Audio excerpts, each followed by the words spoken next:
आना हक भरा। दूसरा कुरिन्थियों 5 अध्याय के 17 पद में प्रभु जी का वचन कहता है कि देखो सारी बातें मैं नई कर देता हूं।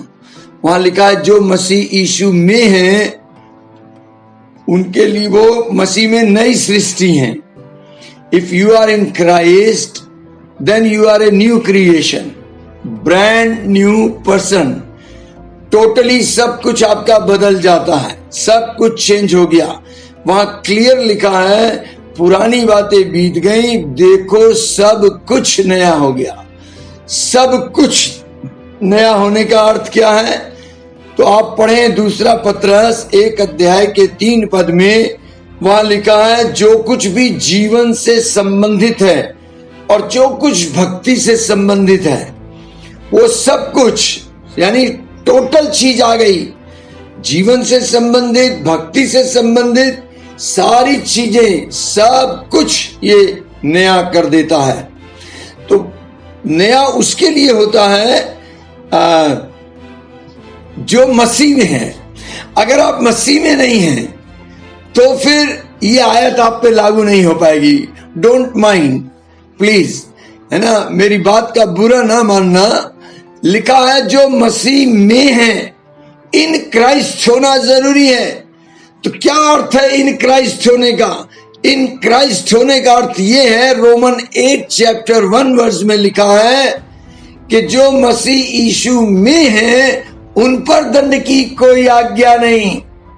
ब्रैकेट में लिखा है क्योंकि वे आत्मा के चलाए चलते हैं। सारी बात यही है। If you are washed by the blood of Jesus, then you are qualified to receive the touch of Holy Spirit. Then only you can be born again. So मसीह ने ये सब कुछ कर दिया है, और जब ये सब कुछ कर दिया तब उसने सब कुछ कहा मैंने बदल दिया है, अब सब कुछ नया हो गया। जब यीशु मसीह ये बात कह रहे थे तो जब पुराने नियम की व्यवस्था में लोग चल रहे थे, क्राइस्ट जब आए उस वक्त नया नियम नहीं आया, पुराने नियम की बातें चल रही थी। सब लोग पुराने नियम के अनुसार आराधना प्रार्थना में लगे हुए थे। सब लोग कर्म कांड कर रहे थे, रीति रिवाज विधि विधान सब मान रहे थे। और प्रभु यीशु मसीह एक बड़ी गहरी बात को समझा रहे थे कि जब मैं चला जाऊंगा तब क्या होगा, अर्थात नया नियम में क्या होगा। हम अनुग्रह के युग में हैं, हम पवित्र आत्मा के युग में हैं। उन्होंने कहा मैं सब कुछ बदल दूंगा, देखो सब कुछ नया हो जाएगा। और जब ये बात कह रहे थे तब पवित्र आत्मा आया नहीं था, क्योंकि यीशु अपनी महिमा में आए नहीं थे, यीशु बलिदान नहीं चढ़ाए थे, यीशु मरकर जीवित नहीं हो उठे थे। तो बात को मैं इसलिए समझाने की कोशिश कर रहा हूं कि जो बात मैं कहना चाहता हूं वो आप कैच कर सकें। प्रभु यीशु ने पुराने नियम को नए नियम में बदल दिया। पुराने नियम में लोग परमेश्वर को यहोवा यहोवा करके पुकारते थे। आप देखें यीशु ने कभी भी अपने पिता का नाम नहीं लिया। He respects so much, he respects so honor to his daddy कि वो अपने डैडी को डैडी करके बुलाते थे, उनका नाम नहीं लेते थे। क्या आप अपने पिता का नाम लेकर बात करते हैं? जब आप घर में होते हैं आप अपने डैडी को नाम लेकर कॉल करते हैं, या उस रिश्ते को ऊंचा उठाते हैं, उस रिश्ते को बुलाते हैं पापा डैडी? आप देखें यीशु मसीह ने वो चीजें करी, और यीशु ने यहोवा करके नहीं पुकारा, और तब उसने कहा मैं जा रहा हूं, तुम्हें नया नाम मिल जाएगा, मेरे नाम से तुम पिता के पास जाना। तो आज की तारीख में, आज के युग में, इस अनुग्रह के युग में मेरे पास ये प्रभु यीशु मसीह का नाम है। तो मुझे यीशु के नाम के सहारे पिता के पास आना, उस रिश्ते में। वो परमेश्वर जिसे गॉड गॉड करके दुनिया कहती है, ईश्वर करके जानती है, वो मेरा डैडी है, वो मेरा पिता है, अब्बा फादर है, वो मेरा स्वर्गीय पिता है। उसने सब कुछ बदल दिया है। पिता के साथ दया थी। पुराने नियम में दया की चर्चा चलती थी, दाऊद को इसका प्रकाशन था। वो कहता है कि परमेश्वर तेरी दया युगानुयुग से चली आ रही है, जब से तू है तेरी दया चल रही है। यीशु ने इस दया को अनुग्रह में बदल दिया, इसलिए अनुग्रह का स्थान पहला हो गया।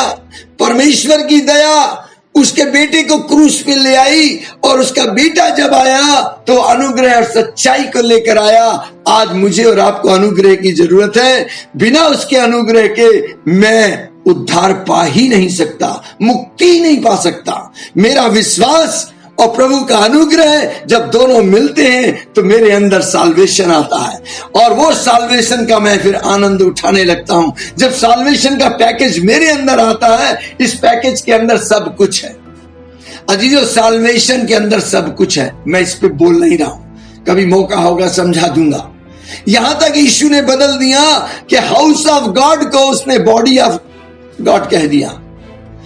ईंट गारे के मंदिर में लोग जाते थे उपासना करने, वहां पर जाकर प्रभु को ढूंढते थे, लेकिन यीशु ने सब बदल के रख दिया। उसने कहा तुम्हारा शरीर प्रभु का मंदिर है, तुम्हारा शरीर मेरी आत्मा का मंदिर है।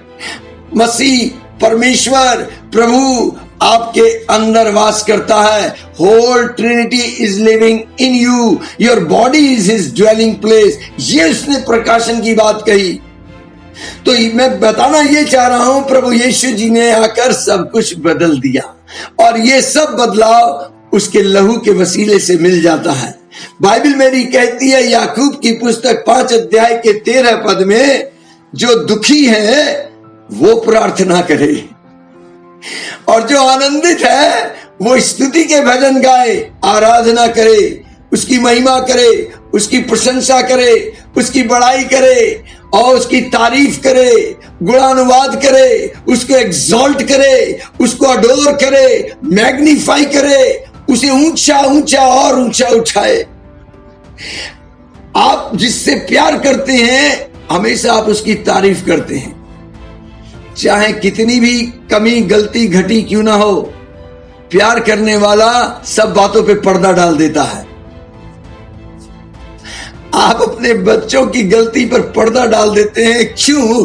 क्योंकि आप उन बच्चे से प्यार कर रहे हैं। ऐसे ही मेरा डैडी मुझे प्यार करता है, वो प्रेम है, उसका नाम ही लव है, और उसने मेरे सारे अपराधों को ढांप दिया है। क्रिश्चियंस उस साल्वेशन को प्राप्त करने के बाद भी दुखी हैं। उनके चेहरे पे 6 बजते हैं, 9:15 नहीं बज रहे। क्यों नहीं बज रहे? क्योंकि उनको ये प्रकाशन मालूम नहीं है। Because they don't know this revelation. वो उसी ढर्रे में लगे हैं, पुराने ढर्रे में, पुराने ट्रेडिशन में, उसी रीति रिवाज में चले आ रहे हैं। दैट्स वाई आज भी वो उद्धार को प्राप्त तो कर रहे हैं। वो कहते हैं मैंने उद्धार पा लिया है, लेकिन उद्धार के जीवन को जी नहीं पाते, उद्धार का वो आनंद नहीं ले पा रहे। आज भी उनका फोकस सिन पर बना हुआ है, उनका फोकस सन पे होना चाहिए। प्रभु ने आपके मेरे सारे गुनाहों को 2021 साल पहले क्रूस पे डील कर लिया है। वो उसने उसका परमानेंट इलाज कर दिया है, समाधान कर दिया है। अब वो कहता है मैं तुम्हारे गुनाहों को याद नहीं करता, मैंने तुम्हारे अपराधों को भूल गया हूं। आप पढ़ना हिब्रू 8 अध्याय 12 पद को, 10 अध्याय के 17 पद को। सो मैं कहना क्या चीज चाह रहा हूं, आप अपना फोकस पुनरुत्थित प्रभु यीशु मसीह के ऊपर लगाएं। वो जो मुर्दों में से जी उठा है, वो जो जिंदा है, जिसने मेरे लिए आपके लिए सब कुछ किया। आप पुनरुत्थित प्रभु यीशु के चरणों में दंडवत करें। दंडवत करने का मतलब, झुक जाने का मतलब है आराधना करना, उसकी स्तुति करना। अजीजों, जब यीशु मसीह मरकर जी उठे तो जिस भी व्यक्ति के सम्मुख वो आए, जिसने पुनरुत्थित प्रभु को देखा, बाइबल कहती है कि उसके चरणों में लोग झुक गए। और आपको मालूम मेरे यीशु के मुख से क्या शब्द निकला? और पुनरुत्थित प्रभु यीशु मसीह के मुख से, रेजरेक्टेड लॉर्ड के मुख से पहला वर्ड क्या निकला जो उसके चरणों में झुका?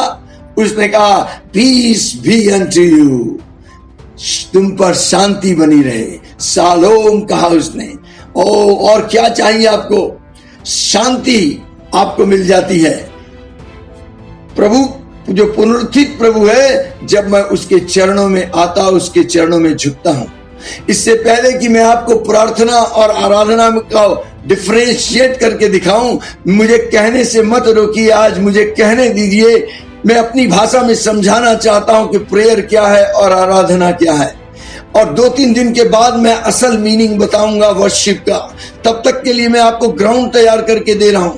प्रेयर में उसे कहता हूं जैसे आप किसी जिग जैग रोड से जा रहे हो, क्राउडेड रोड से जा रहे हो और बहुत जाम लगा हो, रास्ते में क्रॉसिंग भी है, रेड लाइट भी है और हॉर्नों की आवाज आ रही है, पौ पौ, साउंड पॉल्यूशन भी है, और आपको अपने घर से रेलवे स्टेशन तक जाना है, और आप अपने आप का बचाव भी करते हैं, अपनी गाड़ी का भी बचाव करते हैं, क्योंकि छोटी बड़ी हर प्रकार की गाड़ी चल रही है, मोटरसाइकिल चल रही है। आप कल्पना कीजिए अपने घर से स्टेशन जाने में कितना टाइम लगेगा। और एक दूसरा रास्ता है, वो है ओवर ब्रिज का। उस पे एक तरफ से आना है, एक तरफ से जाना है। स्पीड लिमिट दी हुई है, उससे कम लिमिट की गाड़ी ऊपर आ नहीं सकती है। कोई क्रॉसिंग नहीं है, कोई रेड लाइट नहीं है। आप अंदाज लगाइए आप कितनी देर में पहुंच जाएंगे। जो क्राउडेड वे है उसको मैं प्रेयर कहता हूं, और जो ब्रिज वाला रास्ता है उसको मैं वर्शिप कहता हूं। आपके ऊपर है आप कौन सा रास्ता चुनेंगे। प्रार्थना में स्ट्रगल है, आपको टाट पे बैठना है, राख लगाना है, उपवास करना है, और उस स्ट्रगल के साथ, सफरिंग के साथ आप उसको खोज रहे होते हैं, और कोई श्योरिटी नहीं है वो मिल जाएगा, कोई श्योरिटी नहीं है प्रार्थना का उत्तर कब आ जाएगा। लेकिन आराधना में आराधना जब आप करोगे, आप इमीडिएट परमेश्वर की उपस्थिति में एंटर कर जाओगे। शॉर्टकट बता रहा हूं, आपको ऐसा पादरी नहीं मिलेगा। लोग कहते हैं बाइबल में कोई शॉर्टकट नहीं है, लेकिन मैं आपको शॉर्टकट दे रहा हूं, नया वे दे रहा हूं, न्यू वे, लिविंग वे। और वो शॉर्टकट क्या है? यू स्टार्ट प्रेजिंग और यू स्टार्ट वर्शिपिंग। इमीडिएट आप उसकी प्रेजेंस में एंटर कर जाएंगे, नो डिले। अगर आप चाहते हैं तो आपका चुनाव आपका है। आपके पास प्रार्थना भी रखी है, आराधना भी रखी है। एक और तरीका देखो, लोग पहले टाइपराइटर से लेटर टाइप करते थे, टक टक टक टक कट कट कट कट आवाजें आती रहती थी। 4 पन्ने 4 कार्बन लगा है, कोई मिस्टेक हो गई है तो हर कार्बन को हटाओ, रबड़ से मिटाओ, और उसमें वो नीटनेस, क्लीननेस आती नहीं थी। 4 से ज्यादा लेटर आप निकाल नहीं सकते थे। कई बार फॉन्ट अगर ज्यादा तेज है तो उस जगह पर पन्ना फट जाता था। इसको मैं प्रार्थना कहता हूं। लेटर तब भी टाइप हो जाता था, लेकिन आज कंप्यूटर युग आ गया, नया युग, अनुग्रह वाला कंप्यूटर टेक्नोलॉजी आ गई है। आप कंप्यूटर पे बैठे, जितना बढ़िया लेटर लिखना है लिख लें, जो डिलीट करना ऐड करना तुरंत कर लें, कोई रबड़ की जरूरत नहीं है, और एक शॉट में एक बटन दबा के 100 कॉपीज निकाल सकते हैं, neat and clean, with in second. आपके ऊपर है कौन से तरीके से आप लेटर को टाइप करना चाहते हो। कंप्यूटर वाला जो तरीका है उसको मैं वर्शिप कहता हूं। अब आपको मेरी बात समझ में आ रही है। अगर आप तुरंत प्रभु की उपस्थिति में एंटर करना चाहते हैं, केवल इतनी कोशिश करनी है कि मुझे प्रभु की उपस्थिति में आना है, फिर तो मांगने से पहले ही मिल जाएगा। लोग कोट करते हैं एक टेलीफोन नंबर, यिर्मयाह 33:3। एक्चुअली ये लैंडलाइन नंबर है। आजकल कोई लैंडलाइन नंबर इस्तेमाल नहीं करता। वहां लिखा है तू मुझसे प्रार्थना कर तो मैं तुझे बड़ी बड़ी बातें, कठिन बातें बताऊंगा।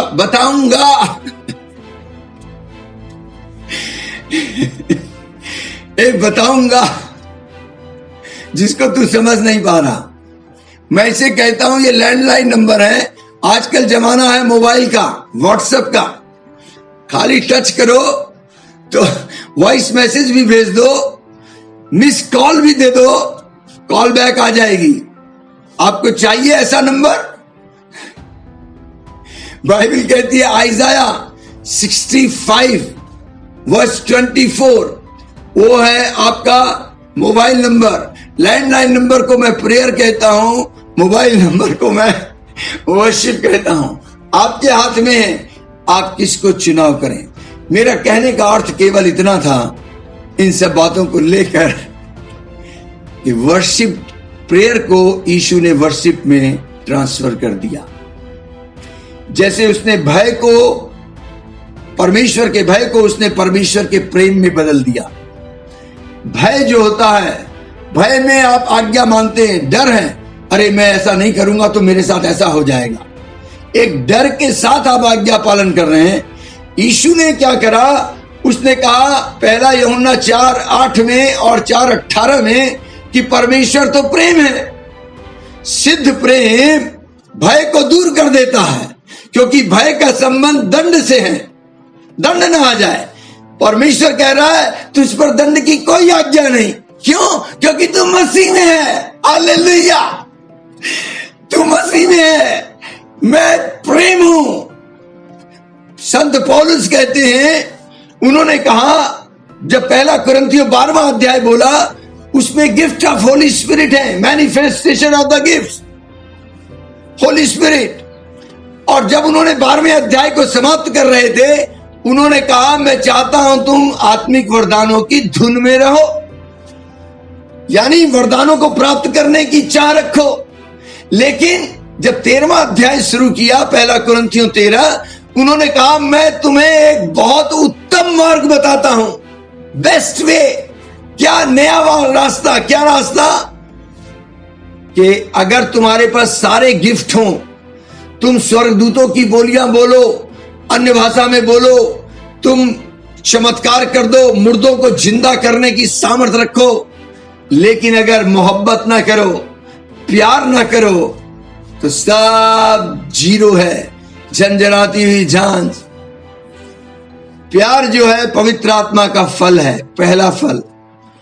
अगर होली स्पिरिट से आप कनेक्ट हैं, गॉड से कनेक्ट हैं, तो इसका मतलब प्रेम का पहला फल लगेगा, बाकी फल बाद में आएंगे। तो कंपैरिजन क्या है? वरदान से ज्यादा वैल्यू रखता है आपका फ्रूट, कैरेक्टर, नेचर। चमत्कार शैतान भी कर सकता है, स्वर्गदूत का रूप धारण कर सकता है, लेकिन पहचाना कैसे जाएगा कि ये फर्जी है? यीशु ने कहा पेड़ अपने फल से पहचाना जाएगा। हालेलुया। अगर आपके अंदर लव नहीं है, कंपैशन नहीं है, मर्सी नहीं है, ओ हम्बलनेस नहीं है, आपके अंदर फेथ नहीं है, आपके अंदर गुडनेस नहीं है, नम्रता, दीनता नहीं है, तो क्या यूज? सो यीशु ने सब चीजें बदल दी। जैसे पौलुस ने बोला, वरदान और फल के बीच में कंपैरिजन करते हुए उसने कहा फल को प्राप्त करना ये बेस्ट वे है। उसी प्रकार मैं आज आपसे कह रहा हूं, प्रेयर से भी उत्तम मार्ग है वर्शिप। आइए हम देखेंगे आराधना और प्रार्थना में अंतर, लेकिन टाइम हो गया है। Oh my God, praise the Lord.